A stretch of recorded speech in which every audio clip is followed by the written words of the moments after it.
Joining us now, the general manager of the Minnesota Wild, Bill Guerin. Thank you so much for coming in. We really appreciate this. I mean, this should be time for a holiday and golf courses right now for you and fishing boats. Yeah, not quite yet. Give me a couple weeks and I'll be doing that. Yeah, there is a lot on your plate coming up in the next couple of weeks with free agency, the draft, and all sorts of things, both with the Wild and USA Hockey. But first, I want to get your opinion on the Stanley Cup finalists this year, Edmonton and Florida. The way those teams have been built, the way they played for the Stanley Cup, were there certain attributes of those clubs that surprised you that they are there, or is that the right blueprint you see in the Panthers and the Oilers? Well, there's no perfect blueprint or really right way to do it, but you have to find the right mix of players, somehow. You look at Edmonton, they have two of the top 5 players in the world on their team. McDavid's really driving things. The last couple games, you have Florida that's probably got better depth than Edmonton through their lineup, but they also have a superstar #1 center. Their goalie's been playing great. So they're constructed a little differently, but both having great success this year, and it's turned out to be, a pretty good final. Now, you've been a part of 4 Cups, and so you know what it takes or what you've seen the elements. What attribute did you see in those clubs, whether you're part of the management team or actually in the war and hoisting that cup? Well, first things first is that you have to have complete buy-in from everybody. You have to have the willingness to, get your game to a level that you haven't gotten it to before.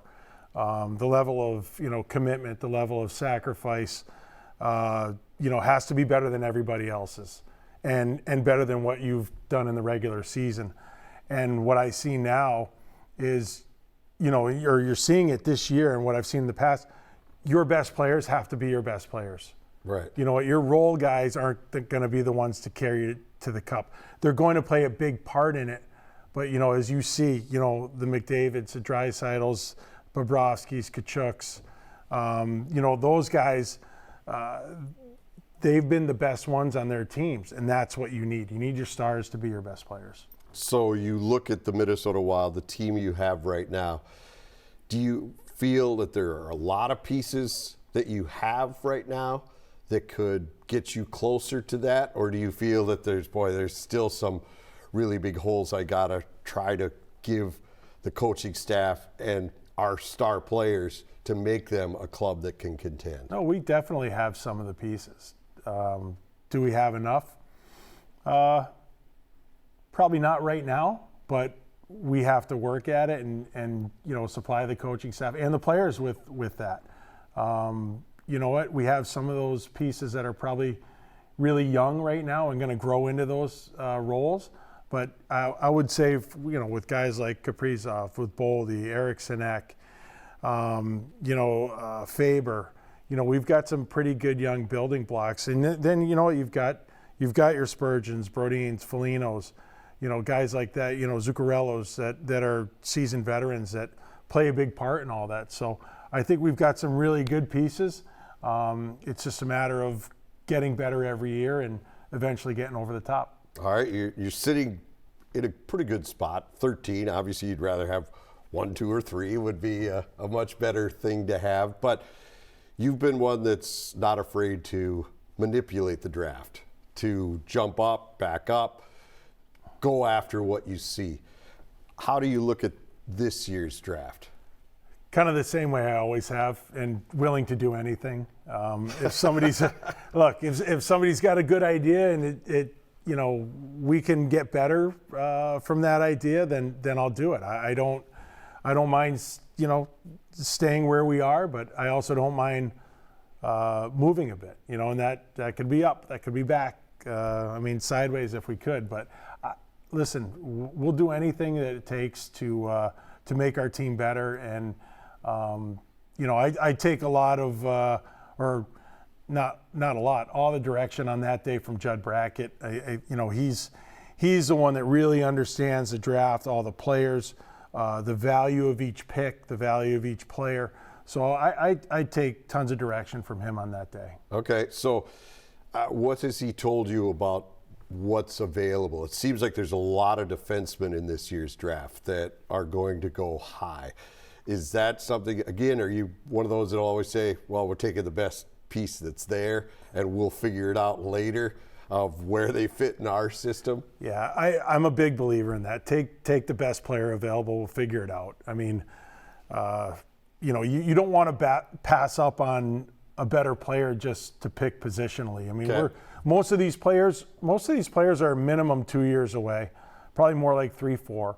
So, there's no sense planning on their, immediate impact into the lineup. That's more of a football thing.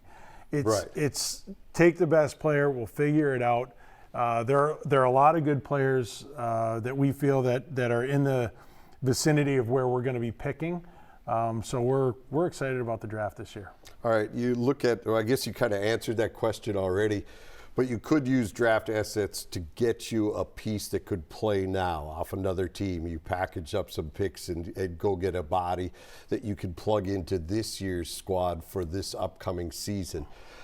Do you look at it that way because of, we've talked about it 5,000 times, Suter Parisi, the money situation that you're in.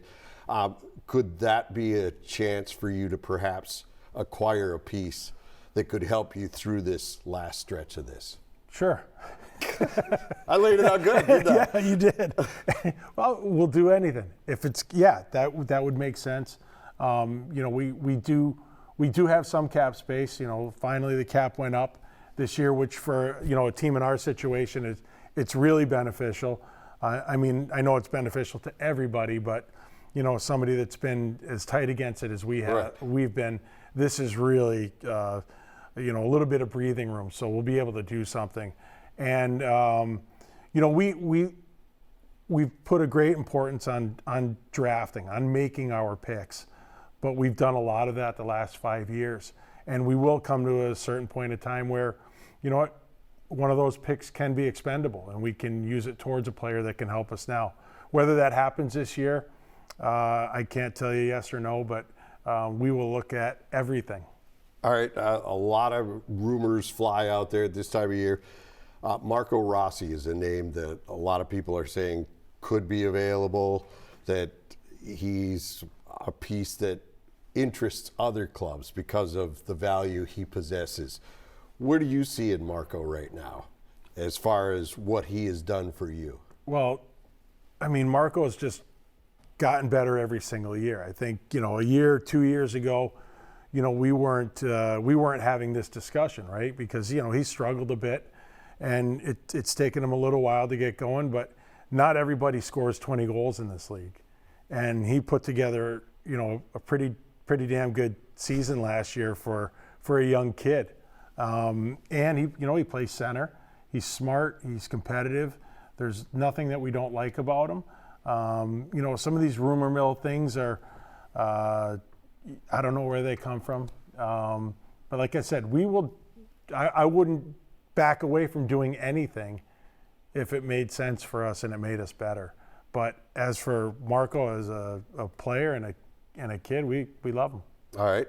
Marc-Andre Fleury, a guy that's been just a huge influence on your club, comes back for another season. Yeah. How difficult was that conversation, or was it like, here you go, if you want it, you can stay because we know what we're going to get with you, and it was his decision? Yeah, well, I mean, the conversations are always great with Flowers, so there wasn't anything hard there, but he's still got too much game in my mind to retire. And, the one thing we did talk about, and I can speak from experience, when you stop playing, and you don't go back. So if you have a little gas left in the tank, you should use it. And I think he's smart to come back. We're thankful that he's coming back, and he's still a good goalie. And I think there's just so many intangibles that he brings to the table that helps not only guys like Gus and Wallstead, but the other players around see how, see how he approaches the game. He's got a great life-work balance. He's got, he keeps himself in great shape. He's got a great attitude towards it, the game and the fans and what it's given to him. He's a good role model for everybody. All right, but by keeping him, you now have Wallstead coming up. You still have Gus. Is that possibly too much of a good thing for you? Does a piece need to be moved coming up? Perhaps maybe draft day or something like that? No, it doesn't need to be. And I don't know, if you go back in history in the NHL, I don't know how many general managers would say we have too many good goalies. It's not really a thing. So we're happy with the way it is right now, and we'll see what comes around on draft day. All right. Well, it's interesting to say the least with those goaltenders. Give us a little bit about what John Hines has done. You made the move from Dean to John, and you obviously have a history with him. But what did you see in that small sample size where he was running your club and where you had daily interactions with him, what he could do for you as a coach moving forward? Yeah, John, for me, look, he's just a real detailed guy. He's always been. He's a career coach. He's dedicated his life to this, and there's just some things that he's been able to adjust or change. It's a bit of a different look than what we had before. Delivering the message to the players, a different way of communicating, and it's just a different style. And when you go from coach to coach, you rarely try to bring in the same type of guy that you just had. So, going from Dean to John are two very different coaches. Okay. And but it's just the detail in his game, and how he gets his message across to the team, all sorts of stuff like that. So I think John's done a great job, and I just think there's a lot more positive days to come with him. All right, we're going to take a quick break. When we come back, much more with the Wild general manager Bill Guerin, but he's also the general manager of another very impressive organization, USA Hockey, where he'll have the Four Nations and the Olympic team to sort out. We'll get a little glimpse of what could be coming in a moment. We'll be back after this. Welcome back to Fox 9 Sports Now. Wild general manager Bill Guerin joins us, and he also has another job. If you don't have enough to do already running with an NHL team, now you've been bestowed the honor to run USA Hockey, the Four Nations tournament, and the Olympic team coming up. First off, congratulations on that. Yeah, whatever happens, I mean, what an honor for you. Yeah, this is it's a huge honor. Honestly, it's a dream come true. I've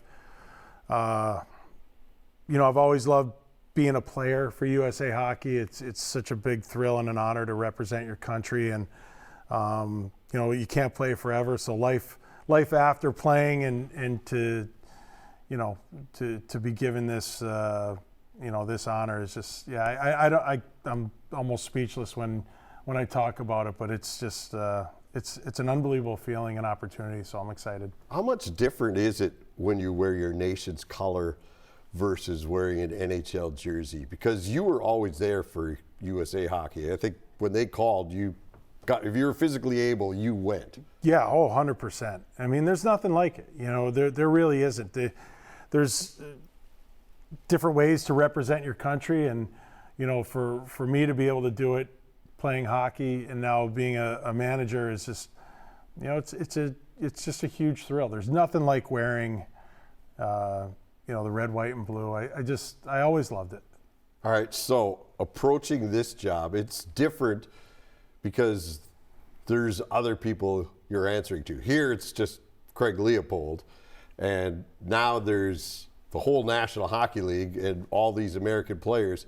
You have more than enough to fill a roster, and that, I think, is going to be your biggest problem, not who to take, but who you're not going to take. Yeah, I think that's going to be the toughest thing is, there are some obvious choices, right? And that's great. But when you get down to the nitty gritty and you're really trying to, fill out your roster and make the right choices, there are going to be some great players disappointed, and that's going to be the hardest thing. But, we had meetings in Minnesota last week, and we just had the best time talking about all these elite players, these great players that otherwise we'd never be talking about because their NHL teams will never give them up. Right. But just to talk about the possibility of putting all these guys together and seeing what they can do, it's just really, it's really incredible how far our player pool in the United States has come.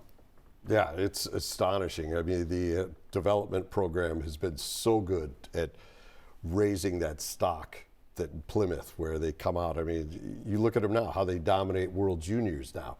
Before, it was just exciting if the U.S. made the medal round, and now it's disappointing if they don't come home with gold. Yeah, I mean, that's the great thing, is that we've put ourselves in a position to expect to win. Our expectations have definitely gotten higher. That doesn't mean we just show up and we win. We still have to go through the process. Like, Canada's still good. Sweden's always good. Finland's always good.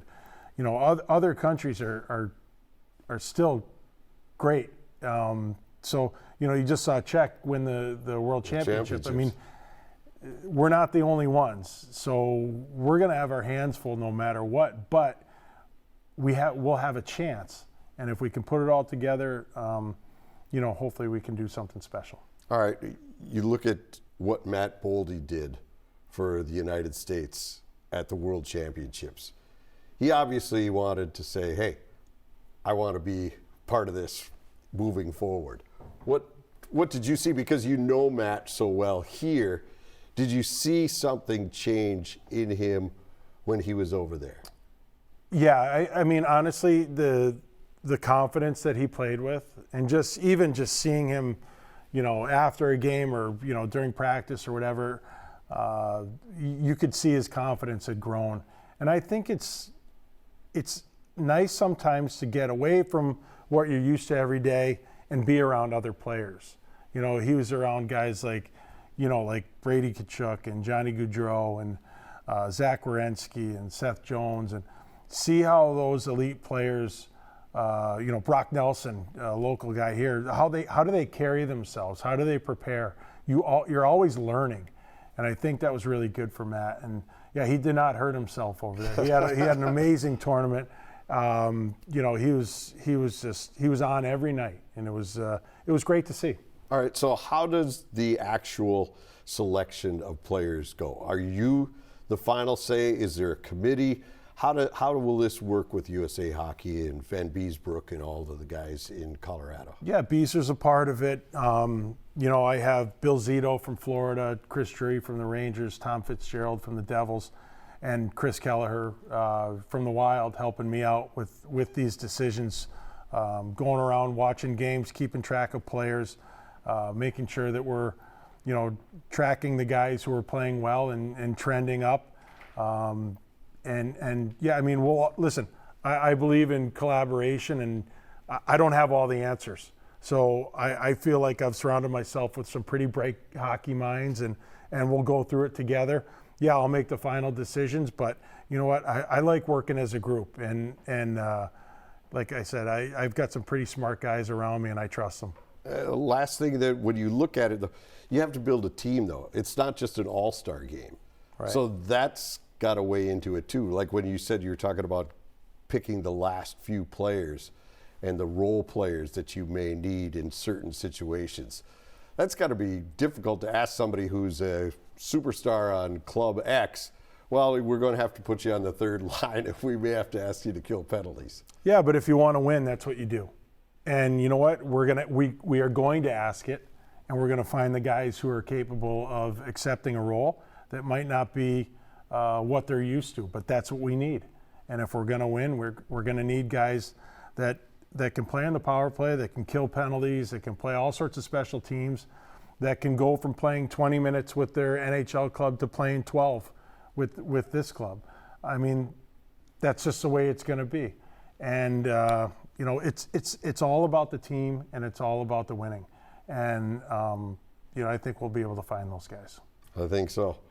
Bill, thank you so much. We Thanks appreciate for having me the time. on. Thank you. Anytime you want to stop by.